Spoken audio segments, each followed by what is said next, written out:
The Chaser Report is recorded on Gadigal land. Striving for mediocrity in a world of excellence. This is the Chaser Report. Hello and welcome to the Chaser Report with Dom and Charles. Charles, it's 50-50. It is level. Peter Dutton's commitment, his integrity and his vision, his positive plan for the future has been rewarded in the latest news poll. He is dead even with Labor, 50-50. You know what this means, Charles? No more voice. Well, it certainly means no more voice. It means Albo's got to go. That's what's happened. There's a slight chance of Peter Dutton beating him at the next election, and that means see you later, Mr. Albanese. More after this. I presume that the tumbrils are already on the way to the lodge now. Labor doesn't muck around with this sort of thing. Look, it's on. I know the spill is on. Kevin Rudd tried to change the rules to make it slightly harder to dump a sitting Prime Minister. No, it was actually Anthony Albanese. Oh, was it? Who changed those rules. Yeah. Well, I know Rudd was going on about it. It's like no more Rudds, no more me's. But it was Albo who led the charge. Well, that's probably good because it may save him yet. But 50-50 in the news poll. I mean, this has dropped dramatically. I think it's 4 points in two polls that they've dropped from a very comfortable lead to 50-50. And we all know, Charles, you can't come back from that unless you're John Howard several times. Or any other Prime Minister in the last 25 years. You can't come back from this, Charles. He is toast. Albo is gone. And it's all happened because of Peter Dutton's principled position on The Voice, which completely fit the hearts and minds of the Australian people. 60% of Australians were in lockstep with Peter Dutton in saying fuck that to The Voice. And now the same 60% presumably are seeing something they like in the former Queensland cop. Well, I want to talk about two things. First of all is Peter Dutton's charisma. Yes. But second of all is how listeners of this podcast are already across this, Dom, because I called it. You did. You've already called the election. I've called the election, and I called the polls slumping for Alba. I mean, it's as though you're the puppet master here, Charles. We should rename this the Nostradamus Report because the insights that you get from this podcast, you just can't get from anywhere else. I mean, I went and put all the money in my bank account on Dutton after you called it. Yeah, that's right. And I've got $50 on this thing. That's right. But let's get to the heart of the matter, which is I don't think this is about Labor stuffing up. Right. I think this is clearly about people seeing what an inspirational and charismatic leader Peter Dutton is. Oh, I couldn't agree more. It's not that Albo's made a huge mistake, other than the Voice referendum, obviously, which is a huge mistake. It's more about... And the not being able to do the housing stuff properly and just completely taking his eye off the ball on cost of living stuff. Stage 3 tax cuts. Yeah, and also having that weird thing where he didn't push back on China when they injured our Navy personnel. That was strange, wasn't it? He was just there. It was sort of a bit of awkward timing. Biden was there. Yeah, it was almost like the Chinese government was testing us by launching, if you're not across it, they were in the South China Sea. Australia was doing some military exercises and in international waters, and the Chinese send a sonar, what is it, a ray or something? Some sort of sonar pulse. It sounded quite freaky and scary, actually. Which actually injured some of, injuring another army's troops or, another navy's troops is essentially an act of... An act of war, I think the term is. An act of war. Essentially an act of war. We are now at war with China. But the thing is, it was done about 4 hours before Albo met with Xi Jinping, right? And any person worth their mettle would have, as a world leader to a world leader, gone, hey, Xi Jinping, you shouldn't injure our troops. Or cancelled the meeting. Or cancelled the meeting. Or could have been possible. But, that would have been Morrison's approach, right, is to tear up all the agreements. Well, Morrison wouldn't have been at the meeting. He didn't do diplomacy. He did sabre rattling. But, but even just, it might have been more powerful to actually just look him in the eye and go, mate, not on. Well, we don't know whether he did that or not because he refused to say. Well, what do you think? Do you think if he had done that and said not on, he wouldn't have then said that to the world? I think either he wouldn't have told us either way. If he'd done it, he wouldn't have told us. And if he hadn't done it, there's no fucking way he would have told us. Because he's trying to be the guy that fixes the relationship with China. No, because you know why? Because he wants to suck their ass? I think let's put a slightly more positive spin on it, Charles. Yeah. I think he wants to try and repair the economy using China as much as anything else. I actually have a theory that he browses TikTok too much. Oh. And the Chinese Communist Party are subliminally influencing him With using a sonar weapon. Well, no, using their algorithm, because that's the whole allegation is TikTok sort of subliminally influencing Westerners, Right. And so I reckon him and his staff, because his staff are very young, Oh, of course, they're all on the top. they're all on the top. They're all robots, They're aren't suddenly walking around, Mind control. basically carrying out the wishes of Xi Jinping. Well, there's one person who Xi Jinping couldn't buy, couldn't brainwash, couldn't influence. Who? Couldn't stop in any way. Peter Dutton. Peter Dutton. Peter There's fucking not Dutton. a chance. Not a chance. Yes. I mean, I just can't see Peter Dutton being settled to anything, really. No. Logic, reason, arguments. Yeah. He knows what he thinks. Yes. He thinks what he knows. Yeah. And that's it. That's what you get. You get what you see on the tin with Dutton. That's the thing that people are That's coming to right. like about him. Yes, and I don't know whether you've noticed, but just in the last few weeks, he's just started talking only in 3-word sentences. Oh, that's a proven tactic. Which isn't is it? actually, yes, it works very well. Stop the boats was John Howard's 3-word slogan. Axe the tax. Axe the tax was Tony Abbott's. I think Malcolm Turnbull had a 20-word 3-word slogan. Yeah, his were more encyclopedias. Yeah. And then Morrison, what was his one? I think he just He had. didn't do that. What he Well, loved that was- doing was endless press conferences that lulled us into a sense of His 3-word torpor. His 3-word slogan in the 2019 election, where he won, was "I'm not Bill Shorten." I'm not short. which is actually I'm not short. Pretty compelling case, actually. Yeah, that's right.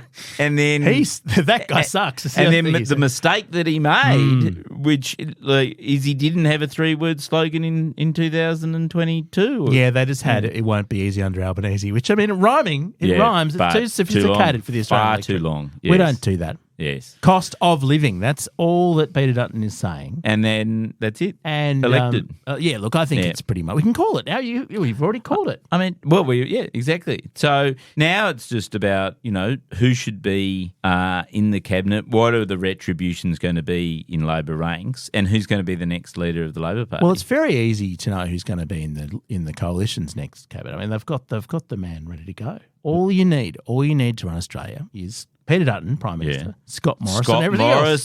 Scott Morrison, every other job. He's got experience in every ministry. It'd be a waste of money. Yes. Getting more than two. I mean, Gough Whitlam had a 2-person cabinet. Yes, that's right. For just to Jim Cairns. quickly get some things over the line and get stuff happening, get stuff cooking. Yes. I heard that the 11th podcast recently, and they pretty much made the case that once Whitlam appointed more ministers, that was the end, because his ministers were epically incompetent in most cases. Well, weren't they? Was Al Grasby ever a minister? Probably. But the two of them put through all the big reforms before even everyone else got sworn in, pretty much. Yeah. So that's what we need. We need a 2-person ministry to get Australia back on its feet and to stop the boats. And they can just put a no in front of all the Whitlam reforms. No. Yeah. And then and just pass them. So instead of no fault divorce, they would implement no fault divorce. Oh, I see what you you see did what I there. mean? Instead of free healthcare, which is what Whitlam did, they'd have no free healthcare. Well, that's already pretty much the Yeah. case, isn't Yeah, it? exactly. Certainly education is. Free education, Yeah, no higher free education. Forget that. Yeah. Absolutely not. And so I think the thing is Peter Dutton. No war, no war. That's right. Yeah. Bring on the war. I mean, Bring on the war. Peter Dutton's absolutely ready to go, isn't he? I mean, he's just had laser-like focus. Yes. And the elites, Charles. It's sonar-like focus. Sonar-like focus. Yeah. The elites, Charles, with all their focus on reconciliation and welfare, Oh. and trying to help people just because they've been historically disadvantaged. That's God, not where the no. Australian people are at. No. The Australian people are at three words. 3 words. Me, me, me. So what should that be his slogan? Yeah. Oh, you. Yeah. Yeah, doesn't quite work. No, it doesn't quite I think work. we need Crosby Texter on the line. We should get an interview with them. We should. We absolutely should. So what will it be? Will it just be cost of living? Cost of living. I don't think it doesn't. It's not catchy enough. Money for you. It'll be like, but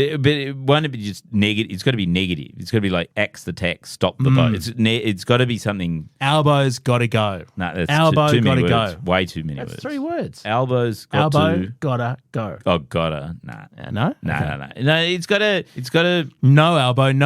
What That's about it'll be. like Mr. Potato Head? Okay, that's 3 words. The Chaser Report. News you can't trust. Charles, I don't know if you've noticed this about Albo. All right, I'm going to shock you. Yeah. All right, okay. Look, I don't want to raise it, but we've got to raise it. 'Cause this is just where we are as Australia. Albo's foreign, isn't he? Listen to the surname. Albanese. That's compared to Dutton, Yes. which is a good Anglo-Celtic name. Yes. Albanese's, isn't how did he ever isn't there get some in? Francesca Albanese from the UN who came and lectured us? It's like, You can't trust an Albanese. You can't trust Albanese. Yeah. That's it. You can't trust Oh, wait a Albanese. minute, that's too many. You can't trust him. You can't, no, because that could be Peter Dutton. You can't trust Labor. Life's too expensive. Labor's too expensive. Yeah, you can't. Yeah, that's right. It's Can't you're afford Labor. You're worse off under Labor. Yeah, that's what it'll be. It'll be you can't afford Labor. Because the one thing we know about the Can't afford Labor. the coalition always afford Labor. I bet pays you. off the debt, don't they? I'm right in thinking that, aren't they? If we look back at the history of Australian politics, it's always been Labor that has the big surpluses Dom, and the coalition that pays them down. That's the vibe. That's the vibe. Look, just because it doesn't actually line up with economic fact doesn't mean if you don't repeat it enough, it just becomes Downward pressure the vibe. on interest rates. Where's the downward pressure on interest rates, Charles? I reckon can't afford Labor is the slogan for Dutton that will get him across the line. I mean, I can't believe we're doing the work for him. I must say that the Bill Shorten, I can't believe they didn't make more of the bill you can't afford. I mean, come on. Yeah. That one wrote itself. So Peter Dutton, I mean, it's just when I look at him, I just see this. Yeah. He's like James Bond, isn't he? He's just so debonair. Yes. Such charisma. Yes. You can imagine him kicking back in his Queenslander bungalow. Yeah. With a martini. And no foreigners. No foreigners. They wouldn't come in. And or Indigenous people. Well, no, Charles, you could have Indigenous people. Okay, don't get like that. They just wouldn't get any special treatment. Yes, they that's certainly wouldn't get any treatment that recognised any legacy of dispossession and long-term trauma and no, certainly not an apology. No. Or a treaty. No. But you wouldn't kick him out. You just just wouldn't give him anything special. Yeah. Okay. Now, take the same number of canapes as everyone else, will you? That's what it'd be like at the Dutton party. That's right. So and then Jacinta Price is the deputy. Oh yeah, I mean, and that's the thing. And you can't call him a racist when he's got a Jacinta Price, Indigenous, of course, deputy. Who's the far more charismatic, let's be honest, than he is. Yes. So Charles, who's going to be the new Labor leader? Why don't you call that? Well, I've got some inside word on this. Of course you do. Yeah. Because it's already happening. The knives are out. Oh, yeah. It's probably the spills, I'd guess, tonight. Tonight. Yeah. We'll do a special edition if there's a spill tonight. Yeah. We've called it. You caught it here first. Yeah. So what my sources are telling me is that Jim Chalmers is up for it. I mean, of course he's up for it, but have we really learned who he is yet? Yes, he had a huge splash in the Good Weekend Could you on the pick weekend. him out of a police lineup? I couldn't pick Jim Chalmers out of a police lineup. What about Richard Marles, the deputy PM now? I mean, that... I kind of feel like if that happened, he is the Dutton of the Labor Party. The thing about Labor is they used to be run by faceless men. Now the front bench is full of faceless men. I honestly, I couldn't pick a Marles from a Chalmers... If we appointed Marles as Prime Minister, we would be at war with China within the hour. Well, that's all people... We need a government of national unity. We need Dutton and Marles out there stopping the sonar rays. You know what they should do? They should get Penny Wong, make her Prime Minister, and then I think she's got 3 months constitutionally to get into the House of Reps. Is that because she's the popular, competent one? Well, no, I think it's because everyone would be too scared to vote against her. That's true. Because imagine if, she started running the place. Imagine the withering look she'd give you if you voted against her. I mean, you'd be scorned out of there. You'd just go, nah. But the overwhelming competence of Penny Wong, that would do nothing for Labor. They'd choose... Who is someone with absolutely no talent besides factional infighting? Chris Bowen. Chris Bowen? Yep. So someone like Jay Sinclair who's just sort of putted along and no one's really thought about him for a long time? But I mean, he's got that, white man confidence. Yeah. He's got the swagger. Man. I mean, I presume it'll be a white man. Oh, it's got to be a white man. Got to be a white man. Yeah, Labor wouldn't do anything else. Coming after a foreigner like Albanese. Yeah. You got to have a balance. Back to a white man without that sort of one incredibly small aspect of diversity. What about Tanya Plibersek? Because all the polls show that she would definitely win in any contest. That's why they won't nominate her. Yeah. Because they wouldn't be able to get rid of her. She'd stay. Of course, all this is complete fiction because of, like Albo's Praetorian Guard is like 10 troops deep. But Charles, isn't the point of any leadership spill to insert such a dead shit that you get closer? Well, you don't choose someone to win the next election. You choose someone who's going to fail. That's how probably Rudd why got the job. That's probably how Albo got the job. It's certainly how Simon Green got the job. Yeah. I just went, Simon, that'll last for 3 months. Yes. And then they end up getting elected. And Shorten got to run twice. Yes. Crazy stuff. So there you go. We've heard it. You've heard it here first. The government's over. The Prime Minister's done.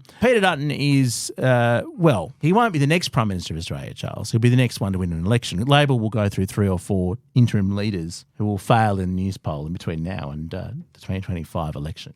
Will they not? They will, it'll be like a revolving door, won't it? It'll be like a Liz Truss. Yeah, And Rishi Sunak is clearly on the way out as well. No, or will it be that, or will it be, won't it just be like, it'll just get worse? I know, actually, before we started this podcast, Dom and I went, let's try and be a bit more optimistic. Because we've had a lot of, downbeat episodes over the last, say, Charles, 3 or 4 years. I am completely optimistic, Charles, that Peter Dutton is the person that the Australian people want. Like post-voice, that's where people's heads at. That's what News Poll says. But I think realistically what's going to happen for the next 18 months is Albo is going to continue just thinking that he's got the chops because he won the last election and will just not change direction because he thinks that changing direction is a bad thing.